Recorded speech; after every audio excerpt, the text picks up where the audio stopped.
The wealthiest families in Asia don't raise their children to be comfortable, they raise them to be unbreakable. And the difference between those two things is why certain dynasties are still standing after 100 years, while others are gone by the third generation. 90% of inherited wealth disappears by the third generation. Globally, across cultures, tax brackets, and continents, but a handful of Asian dynastic families have beaten that number for over a century. The Tatars, the Kwoks, the Wees, families whose names are still attached to empires their grandchildren now run. So what do they know about raising children that the rest of the world doesn't? 10 lessons. No school teaches them, no MBA covers them, no parenting book has them in the index. Let's get into it. Lesson 1. Engineered scarcity as deliberate policy. Before Ratan Tata became chairman of Tata Group in 1991, he spent years inside the company working roles that had nothing to do with the chairmanship. He worked on the shop floor at Tata Steel. He handled operations at Tata Motors. He wasn't being hidden. He was being built. This is documented pattern across old money families in Asia. Children are given modest allowances, not because the family can't afford more, but because comfort is considered a liability. Public transport instead of drivers. Shared bedrooms in households that own floors of real estate. The resources exist. The point is that the children don't feel them. Here's why this matters. An heir who grows up insulated from difficulty has never had to solve a problem they couldn't buy their way out of. And when they eventually take over $1 billion enterprise, they will face problems money alone cannot fix. These families are running simulations. The stakes are just real life. Lesson 2. The Invisibility Rule. Kwok Tak Seng built Sun Hong Kai Properties into one of Hong Kong's most recognized real estate empires. When his heirs attended Hong Kong's elite schools, their surname carried weight in every room they entered. Inside those schools, they were expected to earn their standing through performance, not association. The family name opens the door to the right room. It doesn't speak for you once you're inside. That distinction matters because an heir who coasts on the family name in childhood becomes an heir who coasts on it in the boardroom. These families close that door early. Lesson 3. Engineered failure as a form of love. This is the one that changes how you think about everything else in this video. Old money families don't protect their children from failure. They design it. They put their children in environments where falling short is likely, where correction is guaranteed, and where the weight of inadequacy is something they feel before they're old enough to resent it. Because the alternative is an heir who encounters real failure for the first time when they're running an institution that thousands of people depend on. Failure at 20 is a lesson. Failure at 45, leading a conglomerate, is a catastrophe. Western parenting culture, especially in wealthy families, tends to frame love as removing obstacles. These families frame love as installing the capacity to face them. Here's a practical note worth sitting with. Think about how much your children know about your professional failures compared to your professional successes. Old money families make both equally visible. The failures aren't hidden, they're part of the curriculum. Resilience alone isn't enough. The next 3 lessons are about how these families construct the identity an heir needs before they ever inherit anything. And that's where the next 3 lessons live. Lesson 4. Institutional identity before personal identity. Cho Yaw spent roughly 60 years building UOB into one of Southeast Asia's most stable financial institutions. When he transferred leadership to his son Wei Yi-cheong in 2007, it didn't read as a handover. It read as a continuation, because that's what it was. The lesson Wei Yi-cheong absorbed growing up wasn't "one day this will be yours." It was "one day you will serve this." The distinction sounds subtle. It isn't. An heir who believes they own something will eventually treat it as a personal asset. An heir who believes they steward something treats every decision as accountable to the institution itself, to the employees inside it, the customers it serves, and the generations that will come after them. This is how UOB maintained a consistent governance identity across a transition that could have fractured it. The family serves the bank as much as the bank serves the family. You absorb that framing as a child, or you don't absorb it at all. And here's what's worth noticing in your own life. How often do you reference family resources in front of your children? Old money families rarely do. Their children grow up without that reference point, which means they form an identity that isn't built on what the family owns. That independence of identity is exactly what makes them capable of leading it later. Lesson 5. Engineered social proximity, not arranged outcomes. John Gokongwei Jr. built JG Summit Holdings through decades of relationships cultivated across Filipino-Chinese business families in the Philippines. His heirs didn't stumble into those networks. They were placed inside the schools, clubs, and social environments where the children of allied families were already moving. The relationships that formed there were genuine. Nobody scripted the friendships, but the environment itself was the engineering. You don't tell a child who to trust. You build the world where the right people are already present, and you let the child navigate it naturally. This is how multi-generational alliances stay warm across decades without ever being formally arranged. The next generation knows each other. They went to school together. They already trust each other before they ever sit across a table in a business context. The network doesn't need to be rebuilt from scratch because it was never allowed to go cold. Lesson 6. The family charter as psychological contract. Across Southeast Asian and South Asian dynastic families, formal governance documents serve a function that goes beyond legal protection. A family constitution, a trust structure, a documented set of expectations for heirs. These aren't just paperwork. They're psychological architecture. Every heir in these families knows, often from early adulthood, what the family expects of them, what they will receive, when they will receive it, and what they need to demonstrate before any of that happens. The conditions are explicit. The obligations are written down. Ambiguity in a family enterprise doesn't stay ambiguous. It becomes conflict. It becomes competing interpretations of what the founder intended. It becomes the kind of dispute that consumes the second generation entirely, while the third generation inherits the wreckage.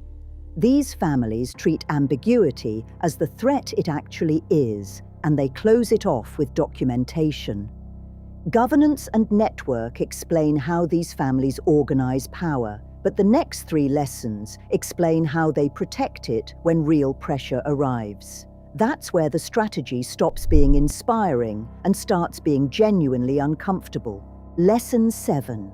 Succession is not an event. It is a decades-long curriculum. New World development has been in the Chung family since Henry Chung Ka-shun's tenure, and what's observable from the outside is a succession process that never looked like a moment of transition because it was never designed to be one. Heirs rotate through divisions. They move across markets and functions. They spend years in roles that don't carry public-facing authority before anything resembling a title change appears in a press release. By the time a successor is announced, the preparation is already finished. The announcement is the last step, not the first. This is what separates a succession plan from a succession curriculum. A plan is a document. A curriculum is 18 years of deliberate exposure. These families aren't preparing heirs for a handover. They're preparing heirs for a lifetime of running something that existed before they arrived and is expected to exist long after they're gone. The business continuity doesn't hinge on the transition moment because the heir was already functioning inside the institution before anyone called it succession. Lesson 8. Conflict architecture, not conflict avoidance. The Shapoorji Pallonji Group is one of the oldest construction and investment conglomerates in India, and the Mistry family's position as the single largest individual shareholder in Tata Sons made them a case study in how structured dynastic relationships still contain fault lines. That relationship ultimately fractured publicly and expensively. What's instructive isn't the conflict, it's the reminder that governance structures don't eliminate tension between powerful families. They contain it, or they don't. Old money families don't build governance structures because they assume everyone will get along. They build them because they assume, correctly, that someone won't. The documentation exists for the disagreement that hasn't happened yet. The Kwok brothers' public dispute in 2010 is worth referencing here. Walter and Thomas Kwok's conflict became visible at the boardroom level, and yet Sun Hung Kai Properties continued operating. The succession structure held. The institution didn't collapse around the personal dispute because the institution was never built to depend on everyone agreeing. It was built to function when they didn't. That's not a coincidence, that's design. Lesson 9. Shadow apprenticeships as identity formation. The T family built Metrobank into one of the Philippines' most recognized financial institutions. What's documented across Filipino-Chinese business families, and the T family reflects this pattern, is that heirs enter working environments without the family name clearing the path ahead of them. They learn what the work costs before they inherit the authority to change how it's done. This matters more than it sounds. An heir who has never felt the friction of being new, of not being recognized, of having to earn a room's attention rather than inherit it, has a specific and dangerous blind spot. They don't know what their organization actually feels like from the inside. They've only ever seen it from the top. Shadow apprenticeships close that blind spot by design. The heir who spent time working without the name attached comes back to it with something the boardroom can't manufacture, direct experience of what it actually takes. Try 1 week where you don't solve a problem your child is already working through. Watch what they build in the space you leave behind. That capacity, the ability to find a solution without rescue, is precisely what these families spend 18 years engineering. 9 lessons in, and we still haven't reached the one that separates dynasties that last 3 generations from those that last 10. Lesson 10. The heir must be given a reason to carry the weight that has nothing to do with money. This is the one that makes everything else make sense. Ratan Tata didn't lead Tata Group the way someone leads a personal fortune. He led it the way someone leads a public trust, because structurally, that's what it is. The Tata Sons Trust channels the majority of its dividends into philanthropy through the Tata Trusts, one of India's oldest and largest philanthropic foundations. That structure wasn't created after Ratan Tata took the chairmanship. It preceded him by generations. He inherited an obligation, not just an enterprise. And that obligation gave his leadership a weight that purely financial incentives never could.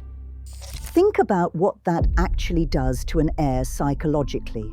When the family enterprise is framed as a vehicle for community standing, for employment, for national contribution, the heir who runs it isn't just managing capital. They're carrying something that other people depend on in ways that have nothing to do with the balance sheet. That's a different kind of motivation entirely. It's harder to walk away from, it's harder to treat carelessly, and it's much harder to lose. Across the bamboo network families of Southeast Asia, this framing is foundational. The wealthiest dynasties don't teach their children the balance sheet first. They teach the story of what the enterprise means to the people around it. The balance sheet comes later as evidence of whether the family is doing its job, not as the point of the whole exercise. Here's where the editorial heart of this video lands, and it's worth saying directly. Western new money culture tends to frame love as removal. You love your child, so you remove the obstacles, you smooth the path, you use what you've built to protect them from the friction you once had to navigate yourself. That instinct is real, and it comes from a genuinely good place. Asian old money culture frames love differently. You love your child, so you prepare them for the obstacles they will face when they lead something they didn't build and can't afford to lose. You don't raise them to enjoy the fortune. You raise them to deserve it. That inversion is not a cultural quirk. It's a survival strategy refined across generations of watching wealth disappear when heirs treated it as a birthright rather than a responsibility. The hardest thing these families ask of their children isn't sacrifice or hard work. Those things, as difficult as they are, have clear endpoints. The hardest thing is this: carry something larger than yourself for your entire life without losing yourself in the process. Remain a person while being a steward. Hold the weight without becoming it. That's what 10 generations of deliberate parenting looks like from the inside.